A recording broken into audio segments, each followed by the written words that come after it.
आज के इस वीडियो में हम देखेंगे एनआईओएस 12th क्लास अकाउंट के मोस्ट इंपॉर्टेंट क्वेश्चंस, जिसमें हम देखेंगे कुछ एमसीक्यू आपके प्लस ऑब्जेक्टिव टाइप क्वेश्चंस। देखिए, आपने अपना क्वेश्चन पेपर अगर देखा होगा, प्रीवियस ईयर क्वेश्चन पेपर आपके वेबसाइट से मिल जाएंगे आपको। अगर आपने उसमें देखा होगा तो अब जो आपका पेपर है, पेपर का जो पैटर्न है, उसमें आप देख सकते हैं कि हाफ मार्क्स का तो आपका एमसीक्यू प्लस ऑब्जेक्टिव टाइप के क्वेश्चन से ही पूछ लिया जा रहा है। ठीक है, अगर ध्यान से आप क्वेश्चन को पढ़ेंगे तो आंसर आपके सामने होगा। आपको यहाँ पर दे रखा है क्वेश्चन और यहाँ पर आपको 4 ऑप्शन है, जिसमें से एक इसका आंसर होगा। तो अगर आपने जस्ट बुक को रीड भी कर लिया है, थोड़ा सा समझ के रीड कर लिया है, तो फिर आप क्या कर सकते हैं, इसका आराम से आंसर कर सकते हो। ठीक है, आज की इस वीडियो में हम देखेंगे MCQ plus objective type question, जहां से आप इजीली मार्क्स स्कोर कर सकते हो। तो हमारे फर्स्ट क्वेश्चन की बात कर लेते हैं, जो कि है आपका मल्टीपल चॉइस क्वेश्चन। इसमें आपके सामने क्वेश्चन दिया हुआ है, ये है आपका first question. Depreciation is recorded in. अब यहाँ पर आपसे बोल रखा है कि डेप्रिसिएशन कहाँ रिकॉर्ड होता है, और आपके पास 4 ऑप्शन है। डेप्रिसिएशन कहाँ रिकॉर्ड होगा, उससे पहले आपको पता होना चाहिए कि डेप्रिसिएशन होता क्या है। देखो, डेप्रिसिएशन कोई ऐसा नहीं है कि आपके बिजनेस से कैश आउटफ्लो होगा। ये सिंपल आपका क्या होता है, नॉन कैश एडजस्टमेंट एंट्री होती है कि आपने कोई फिक्स एसेट लिया, टाइम के साथ उसकी वैल्यू क्या हो जाती है, घट जाती है। जैसे आज आपने फोन लिया, ऐसा नहीं है कि आप 1 साल बाद या फिर 6 महीने बाद उस फोन को दोबारा से क्या करेंगे, सेल करेंगे। तो वो जितने का आपने लिया था उतने का ही आप उसे सेल कर देंगे। सिंपल सी बात है, टाइम के साथ उसकी वैल्यू क्या हो जाएगी, कम हो जाएगी। इसी तरीके से बिजनेस में क्या होता है कि अगर हम 10 लाख की मशीनरी परचेस कर रहे हैं, तो ऐसा नहीं है कि 2 साल बाद या 8 साल बाद उसकी मशीनरी की जो वैल्यू है, उस मशीन की जो कीमत है, वो वही रहेगी जो हमने उस टाइम पे परचेज की थी। ठीक है, तो टाइम के साथ उसकी वैल्यू क्या हो जाएगी, कम हो जाएगी। तो ये जो वैल्यू कम हो रही है ना, वो आपका क्या होगा, डेप्रिसिएशन होगा। अब डेप्रिसिएशन हमें पता चल गया कि ये कोई कैश ट्रांजेक्शन तो है नहीं। ठीक है, तो हम इसे कहाँ रिकॉर्ड नहीं करेंगे, कैश बुक में तो नहीं करेंगे, क्योंकि हमें पता है कि कैश बुक के अंदर हम सिर्फ कैश ट्रांजेक्शन को ही रिकॉर्ड करते हैं। ठीक है, अगर आपने अकाउंट का फर्स्ट चैप्टर पढ़ लिया है तो आपको पता है, इसकी डेफिनेशन भी पढ़ लिया अकाउंट की, तो आपको पता है कि जो ट्रायल बैलेंस है वो हमारी क्या है, एक स्टेटमेंट है। ये कोई बुक नहीं है जहां पर एंट्री की जाती है, ये क्या है, एक स्टेटमेंट है। ठीक है, इसके अंदर भी हम इसको रिकॉर्ड नहीं करेंगे। अब बचते हैं हमारे पास 2 ऑप्शन, ये है हमारा लेजर और एक जर्नल। अब इन दोनों में से कोई एक हमारा क्या होगा, आंसर होगा। तो जो लेजर बुक होती है ना, इसमें क्या होता है, ये हमारी पोस्टिंग बुक होती है, ये ओरिजिनल एंट्री नहीं होती। यहाँ पर हमारा करेक्ट आंसर क्या होगा, सी होगा, यानी कि जर्नल प्रॉपर होगा। ठीक, हमारा question number 2, goods sold on credit will be recorded through. अब आपके जो गुड्स हैं वो कैसे सेल हो रहे हैं, वो हो रहे हैं क्रेडिट मतलब उधार। ठीक है, आपने क्या किया कि कुछ गुड्स सेल किए, वो कैसे सेल किए, उधार सेल किए। तो आपने देखा होगा कि हम जो वाउचर्स बनाते हैं वो कौन कौन से होते हैं। एक आपका होता है डेबिट वाउचर होता है, एक होता है आपका क्रेडिट वाउचर, एक होता है ट्रांसफर वाउचर। ठीक है, कैश वाउचर के अंदर ही डेबिट एंड क्रेडिट वाउचर आ जाते हैं। देखो, इसमें क्या होगा कि डेबिट वाउचर का मतलब आप सिंपल ये समझो कि अगर आपके अकाउंट से या आपके कंपनी से, आपके बिजनेस से पैसा जा रहा है तो आप डेबिट वाउचर बनाओगे। अगर आपके पास पैसा आ रहा है तो आप क्या करोगे, आप क्रेडिट वाउचर बनाओगे। ठीक है, कोई भी पैसा आपके पास से जाएगा तो आप क्या बनाओगे, डेबिट वाउचर बनाओगे। अगर आपकी कंपनी में पैसा आ रहा है, ठीक है, कैश में, अगर पैसा कैश में आ रहा है तो आप क्या करोगे, क्रेडिट वाउचर बनाओगे। बट अगर कोई ट्रांजेक्शन कैश के बिना हो रही है, यानी कि नॉन कैश ट्रांजेक्शन हो रही है, तब आप क्या बनाओगे, ट्रांसफर वाउचर बनाओगे। पर क्या हो रहा है, गुड्स सोल्ड किए जा रहे हैं उधार। ठीक है, अब सिंपल सी बात है कि अगर आप कोई भी प्रोडक्ट सेल कर रहे हैं वो भी उधार, तो आपके पास कैश तो आ नहीं रहा है। कैश नहीं आ रहा तो कैश वाउचर नहीं बनेगा। कैश वाउचर के अंदर ही हालांकि आपके क्या आएंगे, डेबिट एंड क्रेडिट वाउचर आएंगे, तो ये दोनों भी नहीं बनेंगे। तो ये तीनों ऑप्शन तो हमारे पास से क्या हो जाते हैं, कट जाते हैं। अब हमारे पास जैसे कि हमें पता है कि यहाँ कैश तो नहीं आ रहा है, उधार सेल हो रही है, तो यहाँ पर हमारे पास ऑप्शन बचता है ट्रांसफर वाउचर। ठीक है, अब हमारा थर्ड क्वेश्चन हमसे पूछा जा रहा है कि एरर ऑफ ओमिशन। तो अगर आपने एरर ऑफ ओमिशन को पढ़ा होगा तो इसमें क्या होता है कि या तो हम क्या करेंगे कि पूरी टोटली जो हमारी ट्रांजेक्शन होती है, जो भी हमारी एंट्री होती है, या तो हम उसको रिकॉर्ड ही नहीं करते हैं, फुल्ली रिकॉर्ड ही नहीं करते, या फिर हम उसे क्या करते हैं, हमने क्या किया, पार्शली उसको क्या कर दिया, रिकॉर्ड कर दिया, कि एक जगह ट्रांजेक्शन रिकॉर्ड कर दी, दूसरे अकाउंट में हमने ट्रांजेक्शन रिकॉर्ड नहीं करी। अब इस क्वेश्चन के अंदर आपको एक चीज तो नहीं मेंशन की है कि यहाँ पर जो एरर ऑफ ओमिशन है, यहाँ पर एक केस नहीं दे रखा कि ये रिकॉर्ड हुई है, मतलब फुली रिकॉर्ड नहीं हुई है या फिर पार्शियली रिकॉर्ड हुई है, ऐसा कुछ नहीं दे रखा। तो हम क्या करेंगे, डायरेक्टली अपना आंसर लगा देंगे, do not affect the trial balance, अगर हमें सिर्फ ये बोल रखा होगा। ठीक, आपका जो सॉफ्टवेयर है वो उसे प्रिपेयर किया जाता है आपके यूजर के रिक्वायरमेंट के अकॉर्डिंग। कंप्यूटराइज अकाउंटिंग आपका एक चैप्टर है, उसमें अगर आप देखेंगे तो वहां पर आपको साफ साफ मेंशन किया गया है। रेडीमेड सॉफ्टवेयर तो होगा नहीं, क्योंकि ये क्या होता है कि एक आपका सॉफ्टवेयर बन गया, उसको कोई भी यूज करे, जैसे कि माइक्रोसॉफ्ट हो गया या टैली हो गया, तो ये सब तो कोई भी यूज कर सकता है। ये स्पेसिफिक किसी एक पर्सन के लिए या यूजर के लिए नहीं बनाए जाते हैं। ठीक है, ये वाला तो है नहीं इसका आंसर। ठीक है, हमें हमारा आंसर इन तीनों में से कोई एक हो सकता है। तो ज़्यादातर बच्चे क्या करेंगे, कस्टमाइज सॉफ्टवेयर की तरफ जाएंगे। ठीक है, कस्टमाइज सॉफ्टवेयर हमारा क्या होगा, इसका आंसर होगा। क्योंकि क्या होता है कि आपका जो कस्टमाइज सॉफ्टवेयर होता है उसमें क्या होता है कि इसमें चेंजेस होते हैं। जो रेडीमेड सॉफ्टवेयर होता है उसमें क्या करेंगे, चेंजेस करेंगे आपके यूजर के रिक्वायरमेंट के अकॉर्डिंग। ठीक है, हमारा डी ऑप्शन क्या है, यूटिलिटी सॉफ्टवेयर। यूटिलिटी सॉफ्टवेयर का मतलब होता है, जैसे कि आप बात करो, ये यूज होता है आपके सिस्टम मेंटेनेंस के लिए, जैसे एंटीवायरस हो गया। ये कोई यूजर के रिक्वायरमेंट के अकॉर्डिंग नहीं होता, ये कोई यूजर के रिक्वायरमेंट के अकॉर्डिंग इसमें कोई चेंजेस नहीं होते हैं। तो हमारा डी भी नहीं होगा, हमारा ए भी नहीं होगा। अब हमारे जो दो ये ऑप्शन बचते हैं, इनमें से कोई हमारा आंसर होगा। अगर आप अपनी बुक में देखेंगे तो software prepare as per user requirement, तो वो आपका टेलर मेड सॉफ्टवेयर में दे रखा है। तो आप इसका आंसर क्या करेंगे, आप अपना आंसर इससे करेंगे, बी करेंगे। ठीक है, लेकिन बाय चांस अगर आपको ये ऑप्शन न दिया हो, कस्टमाइज सॉफ्टवेयर दे रखा होगा, तो आप क्या करेंगे, कस्टमाइज सॉफ्टवेयर पे क्लिक कर देंगे। मतलब कस्टमाइज सॉफ्टवेयर आपका इसका क्या होगा, करेक्ट आंसर होगा। उसके बाद हमारा क्वेश्चन नंबर 5 है। क्वेश्चन नंबर 5 है कि receipt and payments account is prepare by. अब रिसीट एंड पेमेंट अकाउंट आप कब प्रिपेयर करते हैं, ट्रेडिंग ऑर्गेनाइजेशन में तो करते नहीं है। जहां आप ट्रेडिंग अकाउंट बनाते हैं, पीएनएल अकाउंट बनाते हैं, उसमें तो आप इसे नहीं बनाते हैं। आपने भी देखा होगा रिसीट एंड पेमेंट का कहीं दूर दूर तक इसमें कोई लेन देन नहीं है। तो हमारा ट्रेडिंग ऑर्गेनाइजेशन में तो जाएगा नहीं, कंपनी में तो इसका कोई मतलब ही नहीं बनता। रिसीट एंड पेमेंट का तो कोई आता ही नहीं कंपनी के अंदर। पार्टनरशिप में भी आपने देखा होगा, पार्टनरशिप के अंदर भी आपका कोई रिसीट एंड पेमेंट वाला अकाउंट आप नहीं बनाते हैं। तो आपके पास एक ऑप्शन बचता है एनपीओ। ठीक है, नॉट प्रॉफिट ऑर्गेनाइजेशन के अंदर आपका रिसीट एंड पेमेंट अकाउंट बनता है। ठीक, अब हमारा क्वेश्चन नंबर 6 है कि provision for bad debt deducted from. आपका जो प्रोविजन होता है बैड डेट का, वो कहाँ से डिडक्ट होता है, क्रेडिटर से, डेटर से, कैश से या कैपिटल से। अब देखो, सबसे पहले तो हम ये देख लेते हैं प्रोविजन फॉर डाउटफुल डेट होता क्या है। सेल किया आपने, कोई अपने बिजनेस से कोई सामान सेल किया। ठीक है, वो सामान आपने क्या किया, उधार सेल किया, यानी कि क्रेडिट पे सेल किया। अब वो पर्सन आपका क्या हो गया, डेटर हो गया। ठीक है, वो डेटर हो गया, तो आपको ये लगता है कि ये पर्सन मेरे 30,000 में से 2,000 रुपीज हो सकता है कि ना दे। ठीक है, 2,000 रुपीज मेरे डूब सकते हैं, तो उसका हम प्रोविजन बना लेते हैं। तो प्रोविजन हमने बनाया वो क्रेडिटर में से तो लेस होगा नहीं, कैश में से भी लेस होने का कोई सेंस नहीं बनता। ठीक है, कैपिटल में से भी नहीं होगा। वो हमारा प्रोविजन फॉर बैड डेट है, वो डिडक्ट कहाँ से होगा, वो होगा आपके डेटर से। ठीक है, आपने बैलेंस शीट में देखा होगा, जो हमारा डूबा हुआ पैसा है वो हमारा कहाँ से डिडक्ट होता है, डेटर से होता है। बाद हमारा क्वेश्चन नंबर 7 है, excess of expenditure over income is called. Excess of expenditure over income called क्या कहलाता है, प्रॉफिट कहलाता है, सरप्लस होता है, या फिर आपका होता है डेफिसिट होता है, लॉस होता है। तो आप यहाँ पर इसे इस तरीके से समझिए, एक्सेस ऑफ एक्सपेंडिचर मतलब एक्सपेंडिचर जो है वो क्या है, एक्सपेंडिचर वो क्या है, ज्यादा है, और आपकी इनकम क्या है, वो क्या है, कम है। जो प्रॉफिट एंड लॉस वाली टर्म है वो हमारे फाइनल अकाउंट वाले जो चैप्टर्स हैं, यानी कि जिसमें हम ट्रेडिंग या पीएनएल अकाउंट बनाते हैं, उसके लिए हैं। तो यहाँ पर क्या है, खर्चे ज्यादा हैं। ठीक है, खर्चे ज्यादा हैं, इनकम कम है। तो ऐसे में आपका ये सरप्लस तो हो नहीं रहा है, मतलब पैसा आपके पास ज्यादा तो आ नहीं रहा है, प्रॉफिट एक तरीके से आपको हो नहीं रहा है। तो यहाँ पर इसका क्या होगा कि ये आपका डेफिसिट होगा। ठीक है, इसका आंसर सी होगा। हमारा क्वेश्चन नंबर 8 है, loss on revaluation is transfer to revaluation account, capital account, partners capital account, profit and loss account. तो इसका आंसर आपका रिवैल्यूएशन अकाउंट तो नहीं होगा, क्योंकि ये रिवैल्यूएशन अकाउंट का लॉस रिवैल्यूएशन अकाउंट के अंदर तो नहीं जाएगा। ठीक है, ये ट्रांसफर की बात हो रही है, तो ये तो आंसर इसका गलत हो गया। पीएनएल अकाउंट का रिवैल्यूएशन अकाउंट से कोई लेना देना नहीं है, ये भी नहीं होगा। और अगर कैपिटल अकाउंट की बात करें तो एक सिर्फ खाली कैपिटल अकाउंट जो है वो हमारा इनकम्प्लीट यहाँ पर दे रखा है, तो इसके अंदर भी कुछ नहीं होगा। हमारा जो लॉस होगा रिवैल्यूएशन अकाउंट पे, वो कहाँ ट्रांसफर होगा, पार्टनर्स कैपिटल अकाउंट में। ठीक, हमारा क्वेश्चन नंबर 9 है, एंड क्वेश्चन नंबर 9 में वो लिखा है कि सेक्रीफाइसिंग रेशियो इज कैलकुलेटेड। अब आपका जो सेक्रीफाइसिंग रेशियो होता है वो कब कैलकुलेट किया जाता है, एडमिशन ऑफ ए पार्टनर, किसी पार्टनर का एडमिशन हो रहा है बिजनेस के अंदर, या फिर रिटायरमेंट ऑफ पार्टनर, या फिर डिसोल्यूशन, या फिर कंपनी अकाउंट में। तो आप यहाँ पर एक चीज, तो यहाँ पर कौन कौन से आंसर नहीं हो सकते उसको हम कट कर सकते हैं। ठीक है, सेक्रीफाइसिंग रेशियो जो है वो आपका एडमिशन वाले चैप्टर से होता है, तो कंपनी अकाउंट का इससे कोई लेना देना नहीं है, डिसोल्यूशन से भी इसका कोई लेना देना नहीं है। ठीक है, अब अगर हम बात करें रिटायरमेंट ऑफ पार्टनर की, तो इससे भी इसका कोई लेना देना नहीं है। क्यों, क्योंकि रिटायरमेंट के टाइम पे गेनिंग रेशियो कैलकुलेट होता है। ठीक है, ना कि आपका सेक्रीफाइसिंग रेशियो। तो हमारा रिटायरमेंट भी यहाँ से कट हो जाएगा। हमारा आंसर क्या होगा, ए होगा, एडमिशन ऑफ पार्टनर। ठीक है, अब हमारा क्वेश्चन नंबर 10 है कि in the absence of agreement profit sharing ratio is.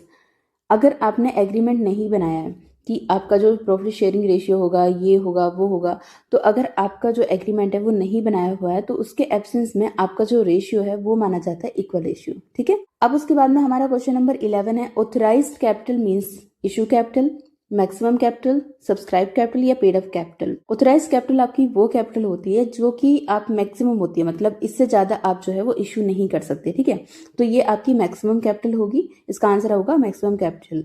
अब जो इश्यू कैपिटल की अगर हम बात करें तो वो होती है आपकी इस टोटल जो आपकी मैक्सिमम यानी कि आपकी जो ऑथराइज कैपिटल होती है उसमें से आप कितनी आपने इशू करी है। सब्सक्राइब कैपिटल आपकी वो होती है जैसे कि आपने कुछ शेयर्स इशू किए, ठीक है, आपने मान लो 10,000 शेयर इशू किए, तो उसमें से आपके जो पब्लिक है, जो शेयर होल्डर है, उन्होंने जो पब्लिक है उसने कितने शेयर्स के लिए क्या किया, अप्लाई किया यानी कि सब्सक्राइब किया, तो वो आपकी क्या होती है, सब्सक्राइब कैपिटल होती है। और पेड अप कैपिटल आपकी होती है कि आपके शेयर होल्डर ने जो आपको टोटल अमाउंट पे किया, एक्चुअली जो अमाउंट पे किया शेयर होल्डर ने, वो हमारी क्या होती है, पेड अप कैपिटल होती है। अब अगर हम बात करें, हमारा नेक्स्ट क्वेश्चन है question number 12, calls in advance is shown under.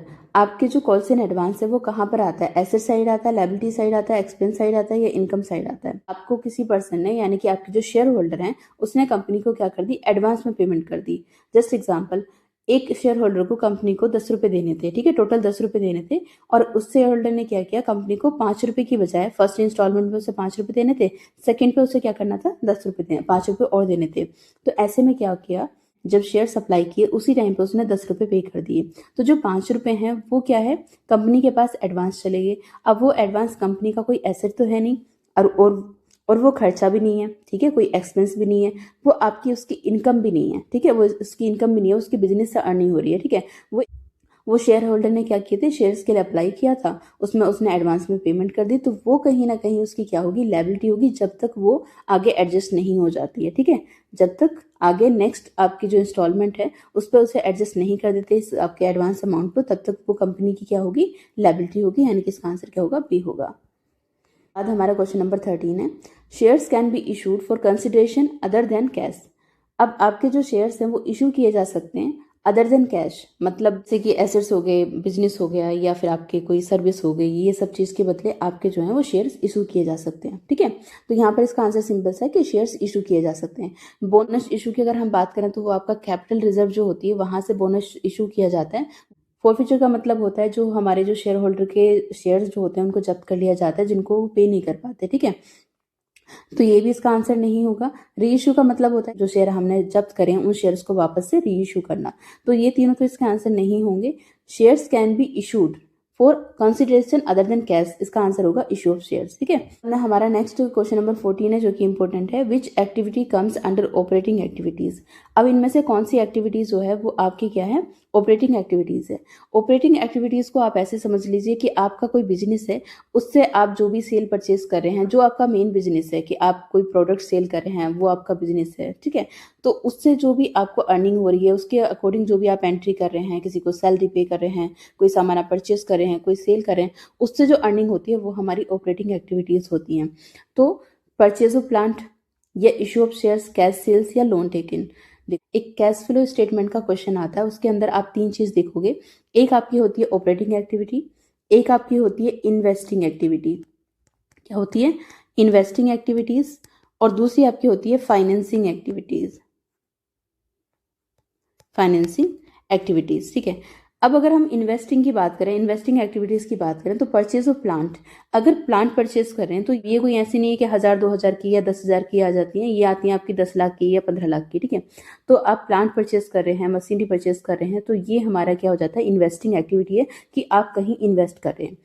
Issue of shares, अगर आप शेयर्स इशू कर रहे हैं इसका मतलब आप क्या कर रहे हैं कि आप पैसा ना कलेक्ट कर रहे हैं, आपको कैपिटल की जरूरत है, इसके लिए आपने क्या किया, शेयर्स इशू किए हैं, ठीक है। ये कोई आपकी ऑपरेटिंग एक्टिविटी नहीं है, तो इशू ऑफ शेयर्स हमारे क्या हो जाएंगे, फाइनेंसिंग एक्टिविटी हो जाएगी, तो ये भी इसका आंसर नहीं होगा। फर्स्ट भी नहीं होगा, सेकंड भी नहीं होगा, यानी कि बी भी नहीं होगा। उसके बाद में लोन टेकन, लोन टेकन भी आपका क्या, फाइनेंसिंग एक्टिविटीज है, आपको पैसे की जरूरत है, आपने लोन ले लिया। अब ऐसा तो नहीं है कि हर दूसरे दिन आप लोन ले रहे हैं या डेली आप लोन ले रहे हैं, ऐसा तो है नहीं। कोई लोन लेने का या लोन लेने का कोई बिजनेस तो है नहीं आपका, तो ये तो आंसर आपका बिल्कुल भी नहीं होगा, डी। अब आपके पास कौन सा आंसर बचता है, सी, ये आपका कैश सेल, ठीक है। आपने कैश सेल की, आपने क्रेडिट सेल की, आपने कोई परचेज करी, ये आपकी क्या ऑपरेटिंग एक्टिविटीज हैं, ठीक है। तो आई होप ये चीज आपको क्लियर हो गई होंगी, ये सभी आपके एमसीक्यू होते हैं। इस तरीके से आपको क्या करना है, आंसर्स को देखना है कि कौन सा आंसर बिल्कुल नहीं हो सकता, उसको क्या कर देना, कट कर देना। उसके बाद आपके सामने आंसर होगा, आपको बहुत ध्यान से इनको पढ़ना है और अपने आंसर को टिक करना है, ठीक है। इसके क्वेश्चन पेपर की वीडियो चाहिए आप मुझे कमेंट सेक्शन में बता सकते हैं। हालांकि इसके लिए अभी जो मैं आपको नेक्स्ट वीडियो बताऊंगी जैसे कि थ्योरी के मोस्ट इंपोर्टेंट क्वेश्चंस, इससे बाहर आपसे कुछ भी नहीं पूछा जाएगा, वहीं से आएंगे। एंड आपके 3 ऐसे इंपॉर्टेंट क्वेश्चन, 3 या 4 आप मान के चलो, जो आपके प्रैक्टिकल क्वेश्चंस रहेंगे, जिसमें आपके हम बात कर सकते हैं एडमिशन ऑफ चैप्टर की, कंपनी चैप्टर की, जहां से 200% क्वेश्चंस आते ही आते हैं, ठीक है। एंड वही फॉर्मेट में, सेम फॉर्मेट में आपके क्वेश्चंस आएंगे, उनको हम देखेंगे हमारी नेक्स्ट वीडियो में। अब हम आ जाते हैं हमारे सेक्शन बी पे, जो कि है आपका फिल इन द ब्लैंक्स। अब यहाँ पर आपसे क्वेश्चन पूछ रखा है, क्वेश्चन नंबर 15 है कि accounting records only those transaction which can be expressed in monetary term. देखो, अकाउंट के अंदर आप उन्हीं ट्रांजेक्शन को रिकॉर्ड करते हैं जिनको आप क्या कर सकते हैं, मॉनेटरी टर्म में, यानी कि जिनको आप मेजर कर सकते हैं कि कितने अमाउंट में आपकी जो ट्रांजेक्शन है। जैसे आपने 20,000 रुपीज़ का कोई गुड्स परचेज किए, कोई फर्नीचर परचेज किया, तो अगर आपने 20,000 रुपीज़ का कोई फर्नीचर परचेज किया तो आपको पता है कि हाँ 20,000 रुपीज़, तो आप इसे मेजर कर पा रहे हैं, मनी की टर्म में से मेजर कर पा रहे हैं 20,000, तो यहाँ पर इसका आंसर क्या होगा, मॉनेटरी टर्म, ठीक है। उसके बाद में हमारा क्वेश्चन नंबर 16 है करंट रेशियो। तो करंट रेशियो अगर आपने देखा होगा तो इसका आंसर क्या होता है, करंट एसेट अपॉन में करंट लायबिलिटीज, ठीक है, होता है current ratio is equal to current asset upon में करंट लायबिलिटीज। उसके बाद में हमारा क्वेश्चन नंबर 17 है errors of dash do not affect the trial balance. तो कौन सी एरर है वो आपके ट्रायल बैलेंस को अफेक्ट नहीं करती, तो इसमें आंसर इसका करेक्ट होगा एरर ऑफ ओमिशन। क्या होगा, एरर ऑफ ओमिशन। इसमें क्या होता है कि आप कंप्लीट ना ट्रांजेक्शन को रिकॉर्ड करना ही भूल जाते हैं, ठीक है।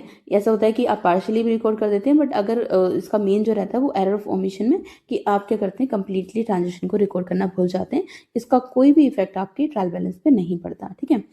उसके बाद में अगर हमारा क्वेश्चन नंबर 18 देखें तो depreciation is a dash expense. तो ये आपका क्या, नॉन कैश है ना, नॉन कैश ही तो है। जैसे कि आपको मैंने स्टार्टिंग के फर्स्ट क्वेश्चन में बताया था, डेप्रिसिएशन कोई ऐसा तो नहीं है कि आपका कोई बिजनेस से कैश आउटफ्लो हो रहा है, ये तो आपके एसेट की वैल्यू कम हो गई, उसके साथ साथ आप उसे क्या कर रहे हैं, वहाँ पर राइट ऑफ कर रहे हैं। हमारा सेक्शन सी है, इसके अंदर हमें दे रखा है state whether the following are true और फॉल्स। अब आपको ट्रू फॉल्स इस तरीके से पूछे जा सकते हैं। तो हमारा क्वेश्चन नंबर 19 है book keeping includes interpretation of financial data. आप देखो, बुक कीपिंग के अंदर क्या आपका ऐसा होता है कि आप उसे एनालाइज करते हैं कि आपका जो फाइनेंशियल डेटा है वो क्या होगा, ये सब चीज़ हम इसमें इंक्लूड करते हैं, नहीं होता। बुक कीपिंग का मतलब क्या होता है कि सिर्फ एक रिकॉर्ड करना, किसका, फाइनेंशियल ट्रांजेक्शन का रिकॉर्ड करना आपका क्या होता है, बुक कीपिंग कहलाता है। बाकी के जो प्रोसेस होते हैं, जैसे कि आप रिकॉर्ड करने के बाद उसे क्लासीफाई करना, समराइज करना, इंटरप्रेट करना, ये सब जो प्रोसेस हमारे होते हैं वो हमारे क्या होते हैं, अकाउंटिंग के अंदर होते हैं। तो इसका आंसर क्या होगा, फॉल्स होगा, ठीक है। नंबर 20 है goodwill is an intangible asset. अब गुडविल जो है वो हमारा क्या है, इंटेंजिबल एसेट है। सिंपल सी बात है, गुडविल क्या होती है, उसको आप देख नहीं सकते, टच नहीं कर सकते, ठीक है। Goodwill has value but not physical existence, ठीक है। गुडविल की एक वैल्यू होती है कि इस पर्सन का, इस कोचिंग का बहुत नाम है, तो जो नाम है ना वो उसकी गुडविल है, ठीक है, वो उसकी गुडविल होगी, बट उसे आप देख नहीं सकते, उसे आप टच नहीं कर सकते, उसका कोई फिजिकल एग्जिस्टेंस नहीं है। तो इसका आंसर क्या होगा, ये क्या है, इंटेंजिबल, इंटेंजिबल एसेट जिसको हम देख नहीं सकते, टच नहीं कर सकते, तो इसका आंसर क्या होगा आपका, ट्रू होगा, ये सही स्टेटमेंट है। उसके बाद में हमारा क्वेश्चन नंबर 21 है, में दे रखा है outstanding expense are shown on asset side. तो आपको भी पता है कि आउटस्टैंडिंग एक्सपेंस है, ठीक है, खर्चा है, कोई आपका एसेट नहीं है, तो इसको आप एसेट साइड तो लिखोगे नहीं, तो ये आइए कि आपकी फॉल्स है। हालांकि आपके जो आउटस्टैंडिंग एक्सपेंस होते हैं वो लायबिलिटी साइड हम लिखते हैं, ठीक है, ये हमारी देनदारी होती है, तो ये क्या होगा, इसकी जो स्टेटमेंट होगी क्या, फॉल्स है। उसके बाद में हमारा क्वेश्चन नंबर 22 है provision for bad debt is a liability. अब प्रोविजन फॉर बैड डेट होता है वो हमारी लायबिलिटी होती है। देखो, प्रोविजन और बैड डेट हमारी कोई लायबिलिटी नहीं होती। आपने क्या किया, सामान उधार पर सेल किया, ठीक है, आपके जो डेटर हैं जिनको आपने सामान सेल किया, मान लो आपने 10,000 रुपीज़ का आपने सामान सेल कर दिया, ठीक है। अब आपको ऐसा लग रहा है कि ये जो आपका डेटर है ना, जिसको आपने सामान उधार सेल किया है, ये आपके 2,000 रुपये वापस आपको नहीं कर पाएगा, ये सिर्फ 8,000 ही कर पाएगा। तो 2,000 रुपीज़ का आप क्या कर लेंगे, प्रोविजन बना लेंगे कि अगर मेरा ये पैसा डूब जाएगा तो ये मेरा प्रोविजन है, यहाँ से ये चीज़ क्या हो जाएगी, बैलेंस हो जाएगी, ठीक है। तो ये किसी भी वे में ना आपकी क्या है, ये तो किसी भी वे में लायबिलिटी तो है नहीं, यानी कि देनदारी तो है कि आपको किसी को पैसे देने हैं, ठीक है। ये आपका क्या होगा, ये स्टेटमेंट आपकी क्या होगी, फॉल्स हो जाएगी, ठीक है। आंसर है क्वेश्चन नंबर 23। इसमें आपकी कॉलम ए है और कॉलम बी है, आपको इससे मैच करना है, ठीक है।